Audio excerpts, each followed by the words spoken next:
Hey there! Since I made episode 1 of my Caves of Qud tutorial series, Starting the Game, there's been a substantial update to the interface and menus.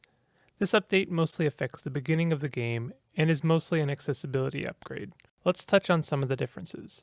Firstly, there are now 3 different ways to play Qud: Classic, Roleplay, and Wander. Daily is a seeded run which defaults to Classic mode. Classic mode is, as the name implies, the original method of playing Qud. Deaths are permanent, as is your faction reputation. When I initially made episode 1 of this tutorial series, I explained how to turn off permadeath. This method still works, but now more specifically applies to Classic mode. Classic mode with permadeath turned off plays more like your standard RPG, where saving and loading is a common practice. Roleplay mode turns off permadeath and implements a checkpoint system. Every time you enter a settlement, including the starting area, the game will save. When you die, rather than your character being deleted, you will be returned to your checkpoint. If you want to play with a slight edge and sense of risk without risking everything, roleplay is your mode. Wander mode applies the same checkpoint system as in roleplay mode, but a lot of aggression of Qud has been turned down. Your reputation with all faction has been set to 0, so most creatures will not default to attacking you. In return, you don't gain XP for killing, and instead are rewarded for making discoveries and friends. More on faction reputation in episode 3, Progress. Future episodes are made with the assumption that you have made your own choice regarding game mode, but if you'd like to tone down difficulty but also get the most out of my lesson, I would recommend choosing roleplay mode, as everything I teach still applies, but maybe you won't feel so discouraged from applying what you learn, taking chances, and learning the ropes.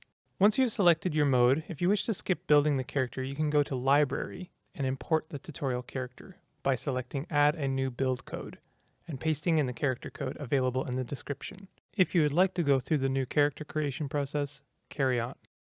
The order of character creation has changed slightly, as has the interface, but everything I touched on is still here. Let me quickly update you.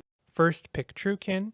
Cast has been reordered now to the beginning of the process. Our character is still Child of the Wheel. For allocating stats, we want Strength 18, Agility 22, Toughness 18, Intelligence 18, Willpower 18, and 18 Ego.